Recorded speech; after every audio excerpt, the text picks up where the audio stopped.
Nos disponemos a recibir la palabra de Dios a través de este estudio.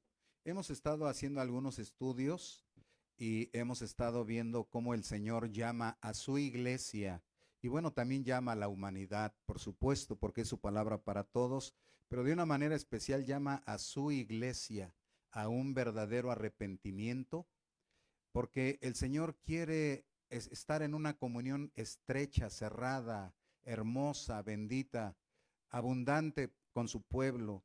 Y el Señor quiere bendecir a su iglesia, a su pueblo, a su gente, quiere bendecir a la humanidad y por eso es necesario que su palabra se comparta y por supuesto que algunas veces los temas son un poquito filosos, si pudiéramos decir así, pero también quisiéramos los predicadores siempre traer una palabra diferente, pero tenemos que ser fieles a la proclamación de la palabra del Señor. Y así como hay palabras consoladoras y hay palabras de bendición y hay palabras positivas y de otro tema, también hay palabras de exhortación porque el Señor está llamando a su iglesia sin duda en estos últimos días y muy especialmente en esta pandemia que hemos estado sufriendo. Pues seguramente Dios ha estado hablando, pero ¿qué es lo que está diciendo? Y es lo que precisamente hemos estado viendo a través del estudio de su santa palabra. Entonces, hermanos y amigos, Dios en su santa palabra, la Biblia, nos hace ver que los pecados de idolatría, inmoralidad e injusticia fueron la causa del gran diluvio en los tiempos de Noé, así también de la destrucción de las dos ciudades de Sodoma y de Gomorra, y así como de la deportación de Israel a Asiria y del pueblo de Judá a Babilonia, y esto por 70 años. Hoy Dios nos quiere hablar del cuarto pecado que fue la causa de estos juicios, y este es el pecado de la falsa religiosidad. Así que estaremos viendo a través de la palabra de Dios este tema de la falsa religiosidad. Dios aborrece la falsa religiosidad y nos llama a un verdadero arrepentimiento. En el capítulo 7 de Jeremías es donde precisamente viendo esta presentación, digamos así en resumen, porque todo el libro de Jeremías pues está hablando de estos temas al pueblo del Señor, pero en este capítulo de alguna manera vamos a ver esta falsa religiosidad, cuáles son algunas señales de esta falsa religiosidad, algunas manifestaciones. Así que podemos ver en el versículo 1 y 2, vamos de una vez a entrar en la palabra de Dios, vamos a leer Jeremías 7, versículo 1 y 2. Y dice, ¿lo tenemos aquí? ¿No? ¿No lo tenemos? Bueno, si usted tiene su Biblia ahí, pues ábrala, Jeremías capítulo 7, y si no, yo voy a ir leyendo y usted puede ir escuchando y podemos ir incluso repitiendo. Vamos a ir despacio. Mire, palabra de Jehová que vino a Jeremías diciendo, ponte a la puerta de la casa de Jehová y proclama allí esta palabra y di, oíd palabra de Jehová, todo Judá, los que entráis por estas puertas para adorar a Jehová. Mire cómo es esta palabra que el Señor da a su pueblo. Dice, palabra de Jehová que vino a Jeremías y le dice, ponte en la puerta de la casa de Jehová, en el templo, el lugar de la morada de Dios, el lugar de su habitación, el lugar que representaba la presencia de Dios entre el pueblo. Ahí en la casa de Jehová dice, y proclama esta palabra, diles este mensaje. Y esta palabra, la palabra de Jehová, es para todo el pueblo de Judá, para todo el pueblo del Señor. Pero de una manera, mire cómo hace un énfasis, dice, para los que entran por esta puerta para adorar a Jehová. Para los que entran por esta puerta para adorar a Jehová. está hablando en este momento de los que entran a traerle el culto al Señor, de los que vienen a darle su adoración ahí en el templo del Señor. Así que este mensaje precisamente viene a ser un mensaje acerca de la falsa religiosidad y viene a hablar de esta falsa religiosidad, pero viene a decir que por causa de este pecado de la falsa religiosidad vendrá la destrucción sobre el templo de Jerusalén, que para el pueblo judío era un lugar de una manera muy especial. Era el lugar de la reunión, del encuentro con Dios. Era el lugar que congregaba a toda la nación para adorar al Señor y encontrarse con Él. Entonces era el lugar, la habitación, la morada del Señor. Pero ahora el Señor les estaba mandando avisar que ese lugar sería destruido y que la ciudad santa de Jerusalén sería arrasada también y que los moradores serían llevados cautivos a Babilonia por 70 años. Seguramente que no son palabras fáciles de compartir. Seguramente que el profeta Jeremías tenía ese pesar para llegar con el pueblo, para decirle este mensaje, pero por otro lado debería de tener la fidelidad y la lealtad a Dios y a su palabra para poder compartir estas palabras. Así que precisamente viene a decirles a ellos que el Señor aborrece la falsa religiosidad y a través de este mensaje Él va a aclarar estas manifestaciones de esta falsa religiosidad. Y en primer lugar, el primer punto que quiero compartir con ustedes a través de la palabra de Dios es que la falsa religiosidad se basa en lo exterior, es externa, es exterior, se fundamenta, se enfoca en lo que está afuera, o sea, lo que es superficial, en lo físico. En esta falsa adoración, lo más importante es lo exterior, lo que se ve, lo que se muestra. Entonces, el Señor va a decir a su pueblo que debe de tener cuidado. Y mire, aquí vamos a ver en el verso 4, si usted tiene su Biblia, vamos a leer el verso 4, y si no, escúchelo, lo voy a leer detenidamente. Dice, no fiéis, o sea, no tengas fe en palabras de mentira, diciendo, templo de Jehová, templo de Jehová, templo de Jehová es este. Y luego vamos a pasar al versículo 14, Jeremías 7, solo estaremos hoy en este capítulo. Versículo 14 dice, haré también a esta casa, o sea, está hablando del templo, sobre la cual es invocado mi nombre, en la que vosotros confiáis. Note lo que le dice el Señor a su pueblo. Dice, voy a hacer con esta casa, con el templo de Jerusalén, en esta casa donde mi nombre es invocado, y en esta casa en la que ustedes han puesto su confianza, y a este lugar que di a vosotros, voy a hacer lo mismo que hice con ese lugar llamado Silo, donde el Señor trajo destrucción en ese lugar, donde el tabernáculo había estado durante algún tiempo. Y entonces note lo que le está diciendo el Señor a su pueblo. Le está diciendo, no pongas tu confianza en lo exterior, no pongas tu confianza en lo material, en lo físico. Y bueno, el templo de Jerusalén, el templo para Judá, era un lugar excepcional, era un lugar maravilloso, hermoso, pero lo más grandioso de ello es que la presencia de Dios se manifestaba en este lugar, era el punto de encuentro entre Dios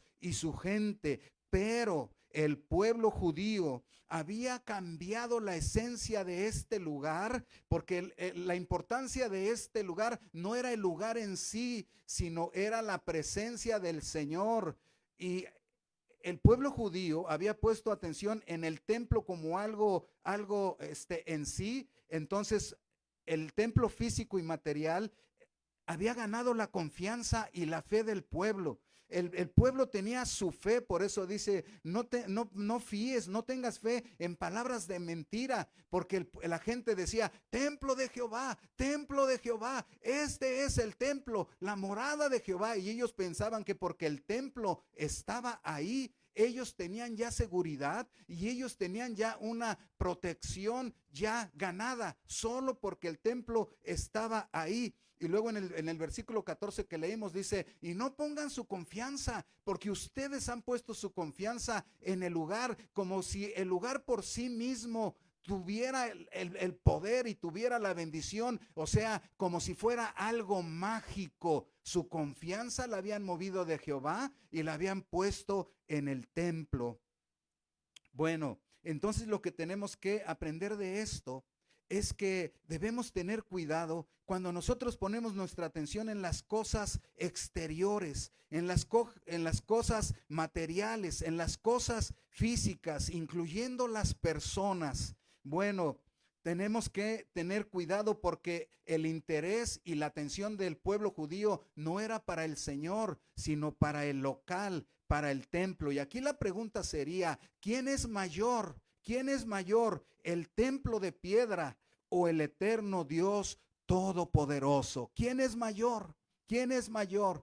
Por supuesto que contestaremos que es el Señor Dios todopoderoso que habitaba ese lugar, pero que no solamente habita en ese lugar o habitaba en ese lugar, pero que Él es el eterno, el que está en todas partes, el que llena los cielos y la tierra. Por eso nuestra confianza no debe de estar en un lugar, no debe de estar en lo exterior de la iglesia, no debe de estar en la riqueza de la iglesia, ni siquiera en los pastores de la iglesia o en los líderes de la iglesia, sino nuestra confianza debe de estar en el Dios todopoderoso que hizo los cielos y la tierra. Vaya que si en este tiempo de coronavirus el Señor nos ha mostrado claramente cuando nos ha tenido que sacar de los templos y nos ha mostrado que el templo no tiene ninguna magia, que el templo no tiene ningún poder. Hay algunas religiones, y perdón que lo mencione, pero tiene que ser dicha la verdad y con amor. Hay algunas religiones que de verdad piensan que en su templo ahí habita Dios físicamente, y bueno, tan así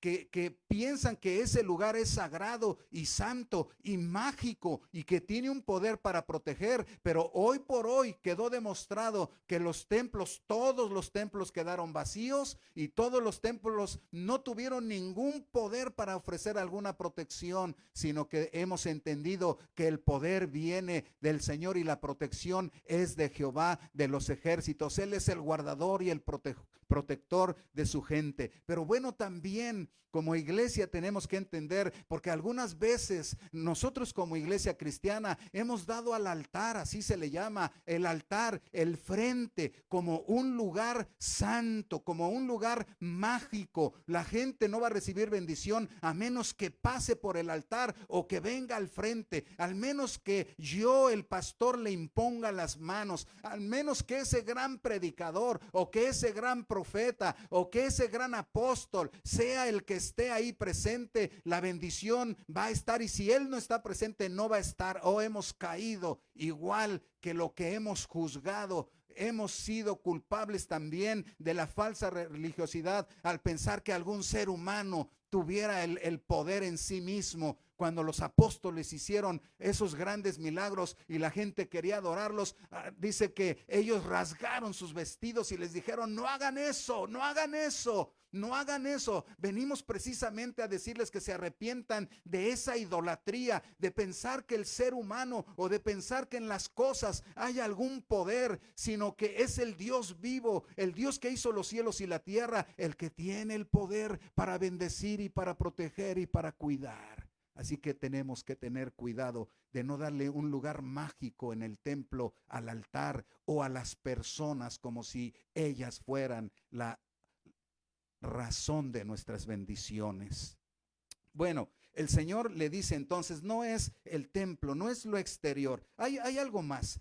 Aquí en el versículo 4 nos va a decir, precisamente que la palabrería inútil, vana, no le agrada al Señor. O sea, la falsa religiosidad, dijimos que se basa en lo exterior, Entonces hay una manera de hablar que es inútil, que es vana, que no le agrada al Señor, y por eso decimos que es una palabrería inútil. Es decir, en el verso 4 dice que la gente de Judá decía: templo de Jehová, templo de Jehová, templo de Jehová es este, y pensaba que esa frase ya tenía un poder. Pensaba que al repetir tantas veces una frase, ya va a tener un poder solo por la repetición. Muchos grupos religiosos del Oriente, del Medio Oriente y de algunas partes asiáticas han usado eso como una manera de provocar y producir un estado en la gente a base de repetir, repetir, repetir. Por eso dice el Señor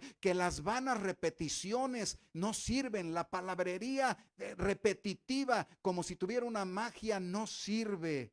Y debemos de tener atención. Miren, en el verso 8 dice también: he aquí, vosotros confiáis en palabras de mentira que no aprovechan. O sea, palabras vanas. No importa si lo repetimos 20 veces. Si no estamos en una comunión y en una relación con Dios adecuada, podemos repetirlo 500 veces. No hay ningún efecto en nuestras vidas, pero sobre todas las cosas al Señor no le agradará, dice aquí, porque está avanzando, que la gente decía como si fuera mágico: templo de Jehová, templo de Jehová, templo de Jehová, oh, templo de Jehová, templo de Jehová. Y ahí va a haber algo ahí de protección, y dice el Señor, he aquí ustedes confían en palabras de mentira, porque esas repeticiones no les aprovechan. Bueno, ¿qué le parece?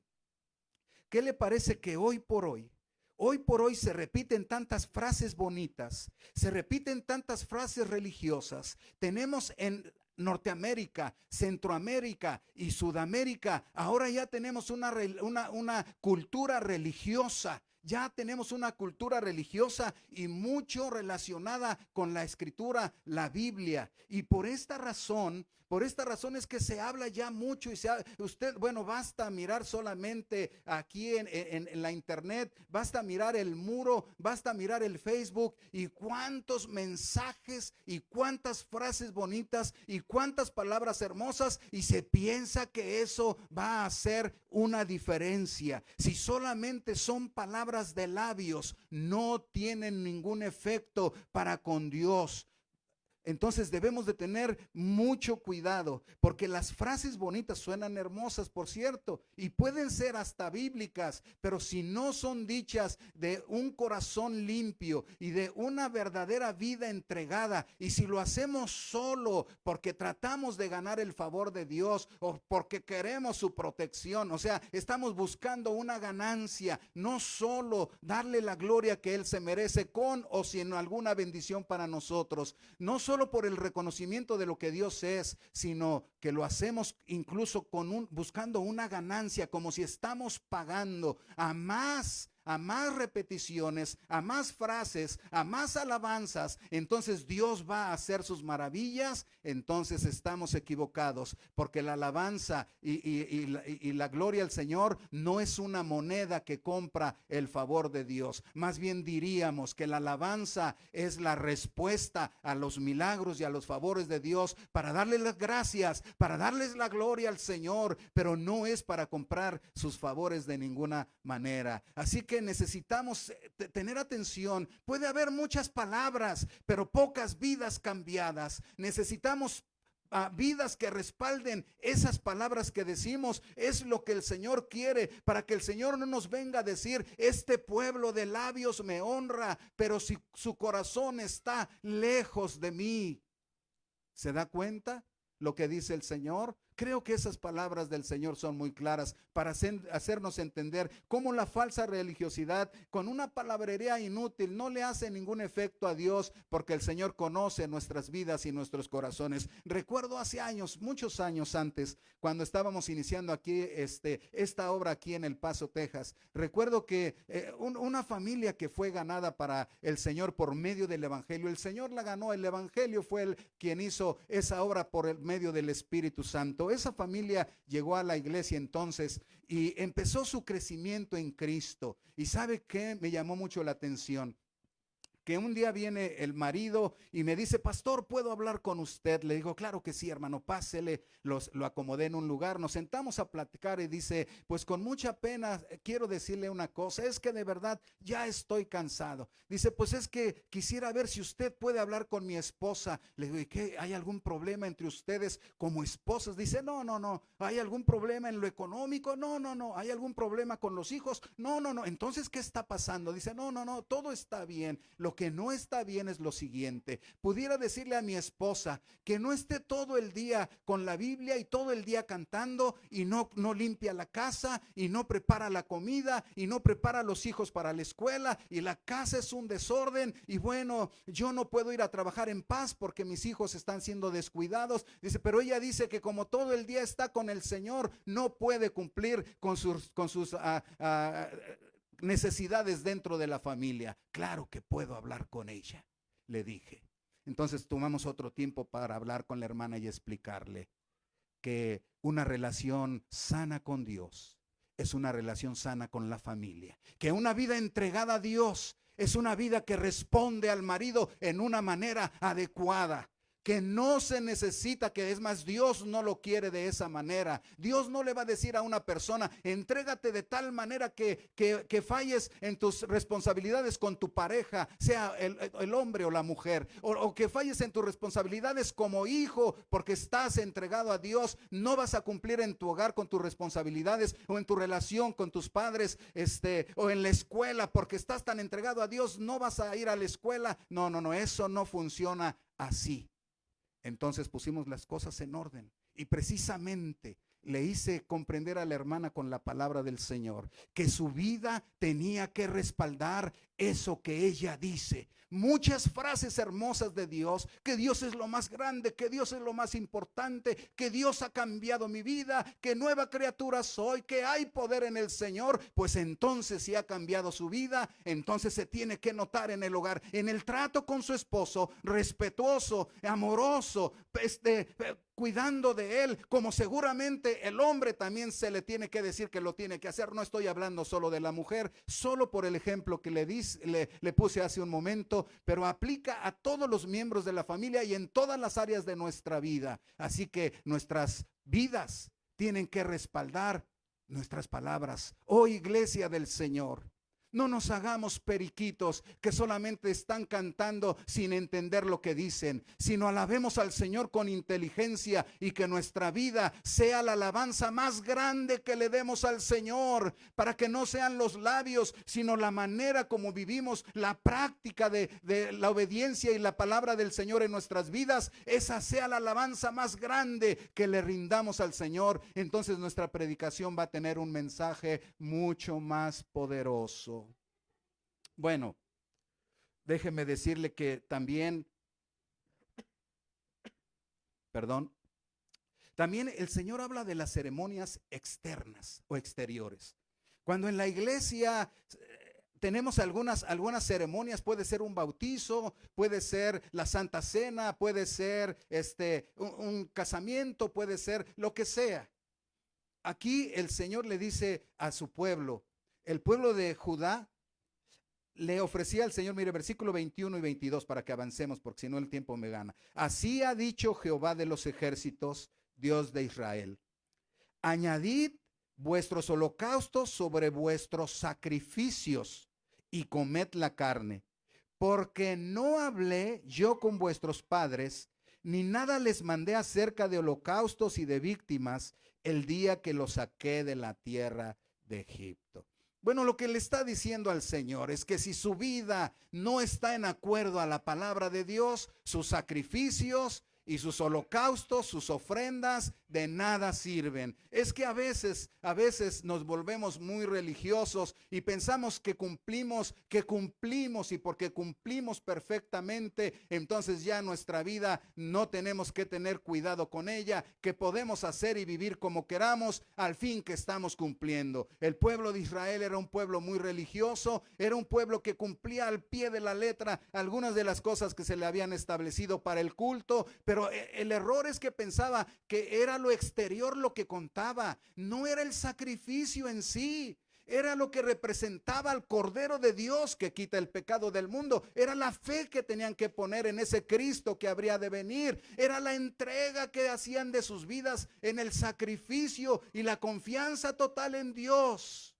Ese era el secreto del sacrificio. Pero ellos pensaban que cumpliendo y haciéndolo de alguna manera muy ostentosa, muy lujosa, entonces ya estaba todo arreglado. Y por eso el Señor le dice, no, mejor cómete la carne porque no quiero tus sacrificios. No estoy agradado de tus sacrificios. Como dice en otra parte de la Escritura, que obedecer al Señor es mejor que ofrecerle sacrificios. Es la mejor ofrenda, es el mejor sacrificio, la obediencia al Señor. Así que debemos de tener cuidado de que nosotros no estemos cayendo en esta falsa religiosidad cuando estamos tan preocupados de las cosas exteriores. Ahora parece que todo lo que queremos es dar una buena cara a la gente que viene al templo, una buena cara al mundo que nos ve, pero luego miran nuestras vidas y entonces el desencanto es mayor. Pero no debemos solo pensar en ellos, sino en el Señor que mira el corazón y que mira las vidas en secreto y en público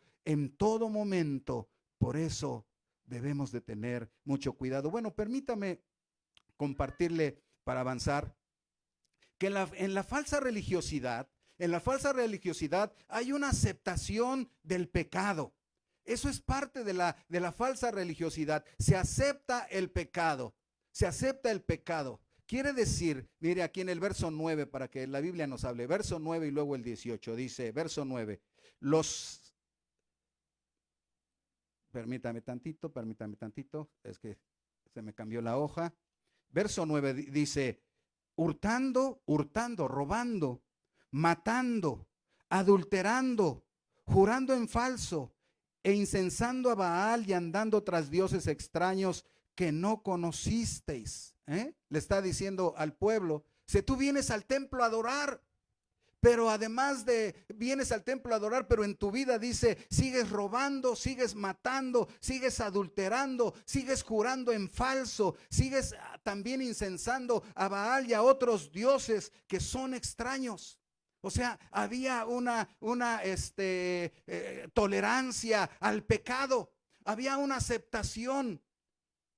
En el verso 18 dice, mire, pasaban cosas horribles en este tiempo. Acuérdese que ya estaban cercanos de ser deportados y de ser juzgados completamente. Dice versículo 18, los hijos recogen la leña y luego los padres encienden el fuego y luego las mujeres amasan la masa para hacer tortas a la reina del cielo y para hacer ofrendas a dioses ajenos, para provocarme a ira. Las familias completas estaban viviendo en pecado. Las familias completas, las familias que habían oído esa palabra hermosa de un siervo del Señor llamado Josué, yo y mi casa serviremos a Jehová. Ellos que eran hijos de estos grandes caudillos, ahora dice la Escritura que iban al templo y pensaban templo de Jehová y le rendían culto al Señor, pero luego vivían una vida desordenada, matando, jurando en falso, hablando mentira, robando, y adulterando y haciendo tantas cosas. Pero aquí miren, la familia completa dice que los hijos iban a recoger la leña y los padres hacían labores de artífices o de artesanos y empezaban a hacer las cosas para el ídolo. Y dice, y las mujeres hacían unas tortas especiales a la reina del cielo, a Astarte, a Astarot, a Acera, esa diosa de aquellos cananeos y de otras naciones de por ahí cercanos a Jerusalén. Le estaban haciendo estas tortas y sabe, déjeme rápidamente comentarle que ocurría algo terrible en este asunto. El profeta Jeremías vivió en el tiempo del rey Josías, después de que Manasés había muerto, y habían ocurrido algunas cosas terribles. Mire, en el templo del Señor habían metido una imagen de Acera y le ofrecían culto dentro del templo, y dentro del templo, en el perímetro del templo, habían puesto 2 altares para ofrecer a los dioses falsos, a Baal. Y era una cosa desastrosa, pero no todo queda ahí. Cuando usted oye aquí que amasaban la masa para hacer tortas a la reina del cielo, a la reina del cielo. En el cielo solo puede haber un rey y ese rey es Jehová de los ejércitos. No hay reinas, solo hay un rey y es el rey porque es el único Dios vivo y verdadero. Jehová de los ejércitos es su santo nombre, a él sea la gloria. Pero el pueblo de Israel que conocía a este Dios, ¿sabe lo que hizo? Que le ofrecía a esta diosa, a esta reina del cielo, le ofrecía sacrificios, pero no solo ello, sino que había una cosa que se llamaba prostitución idolátrica, en la que había prostitutas sagradas, así les llamaban, prostitutas sagradas, y como Baal era el dios de la fertilidad y de la siembra y la cosecha, y esta diosa, reina del cielo, era la madre de los dioses, tenían supuestamente copulación y era cuando la bendición venía sobre la nación y la tierra. Así que Israel se había corrompido en una manera terrible porque ellos tenían esta práctica de la prostitución idolátrica e iban y fornicaban ahí y lo hacían supuestamente como una adoración. Era terrible. Ofrecían sacrificios al sol, a la luna, a las estrellas, a Baal, a Acera, a la reina del cielo, ya lo dijimos, y aún tenían este asunto del zodiaco. Creían en el zodiaco, en las estrellas. Por eso ningún cristiano debe de mirar esas cosas del zodiaco para decir qué es lo que te está diciendo la estrella, cuál es tu signo. Eso también es abominación al Señor. Pero se tiene que denunciar el pecado. La iglesia no puede aceptar una vida pecaminosa dentro de los miembros de la iglesia, ni como un mensaje, como ahora se dice. ¿Para qué hablamos del pecado si cada quien lo sabe? En verdad no lo sabe, porque sabe que el pueblo de Judá, vemos aquí en Jeremías que ellos decían, ¿qué he hecho? ¿Cuál es mi pecado? ¿Por qué Jehová me va a castigar? Había una dureza de corazón tal que pensaban que ellos no cometían pecado. Vamos, estamos igual en nuestros tiempos. No es verdad que ayer hablábamos del aborto como si fuera algo permitido, ilegal. ¿Cuál pecado hay en eso? Y en algunas otras inmoralidades ya no se les llama pecado, se les llama amor. ¿No es verdad que estamos viviendo los mismos tiempos? Seguramente Jesucristo está muy cerca. El día y la hora nadie lo sabe y no sabemos cuántos años tarde el Señor en venir, pero sí está muy cerca su venida porque estamos viviendo de la misma manera. Así que yo le invito a que piense bien.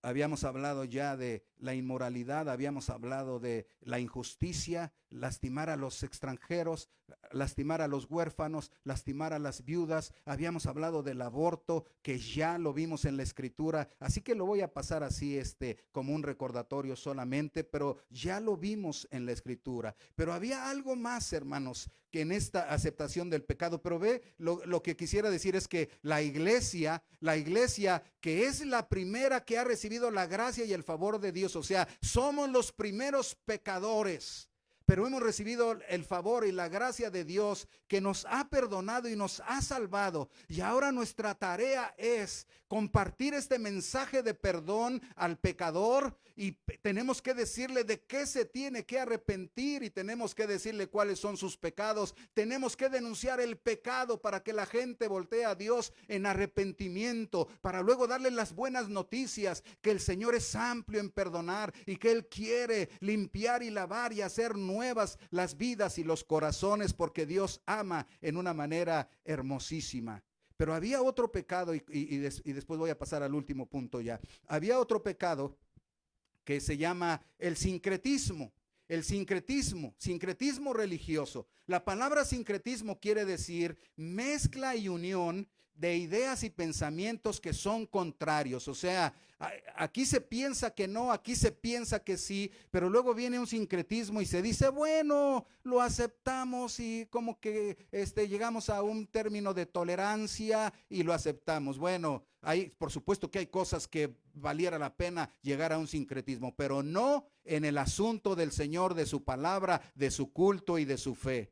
porque no se puede mezclar la idolatría con el Dios vivo y verdadero, no se puede mezclar el pecado con el Dios santo, santo, santo, santísimo, y tenemos que tener cuidado. Ya le había mencionado yo que el pueblo de Judá había metido en el templo de Jerusalén esta imagen, esta escultura de acera, y entonces había una mezcla en el culto acerca de esta adoración. Es lo que hoy se está viviendo en los cultos cristianos y debemos de prestar atención, debemos de prestar atención. Dios nunca aceptará el sincretismo religioso, es decir, no puedes adorar a Baal junto con Jehová, no puedes adorar a Alá junto con Jehová, no puedes adorar a Krishna junto con Jehová. Ningún Dios que no sea el Dios revelado en la Santa Escritura merece tu adoración, y mucho menos que al Dios vivo y verdadero se le mezcle junto con otras divinidades. ¿Sabe qué quizás en el 18 o en el 19 ocurrió algo en una denominación muy fuerte llamada evangélica o cristiana? En una de sus asambleas generales, donde se reúne, digamos, representantes de toda la iglesia, se hizo una oración general, y en esa oración se oró a Alá, y se estuvo diciendo que Alá es Dios, y hubo una confusión tremenda. ¿Cómo podemos llegar a términos tan desastrosos como los que estamos llegando? ¿Sabe cómo? Le voy a decir cómo.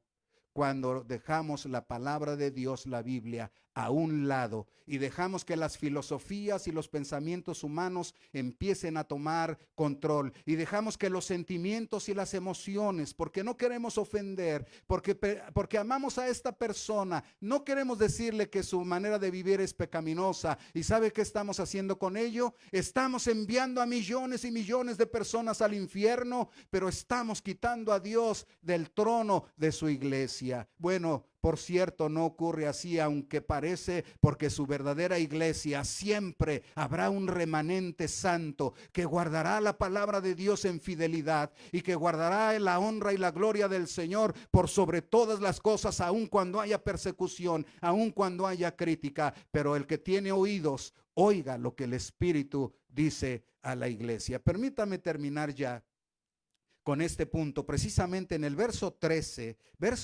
dice así: la falsa religiosidad rechaza la palabra de Dios. En el verso 13 dice: ahora pues, por cuanto vosotros habéis hecho todas estas obras, dice Jehová, y escuche, y aunque os hablé desde temprano y sin cesar, no oísteis, y os llamé y no respondisteis.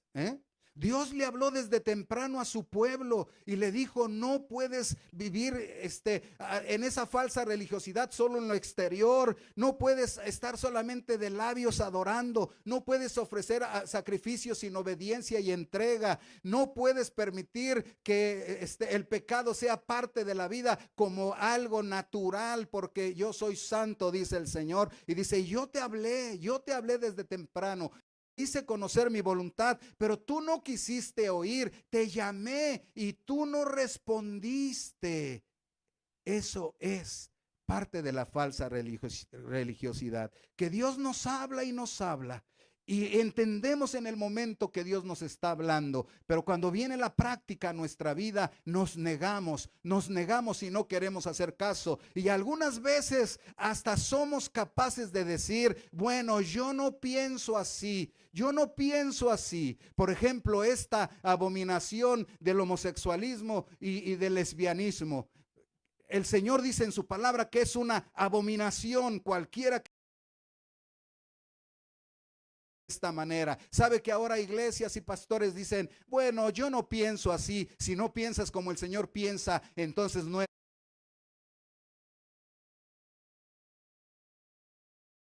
siervo del Señor, entonces no eres iglesia de Cristo. Con todo respeto y amor lo digo, pero tiene que ser dicho, porque el Señor le dijo a su pueblo estas mismas palabras: te hablé, pero tú hiciste mi palabra a un lado, como si no fuera nadie.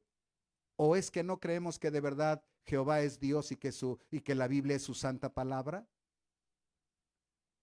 Y había otra cosa que ocurría. Miren, el verso 24, ya estamos terminando, verso 24, dice: y no oyeron, ni inclinaron su oído, antes caminaron en sus propios consejos, en la dureza de su corazón malvado, y fueron hacia atrás y no hacia adelante. ¿Se da cuenta?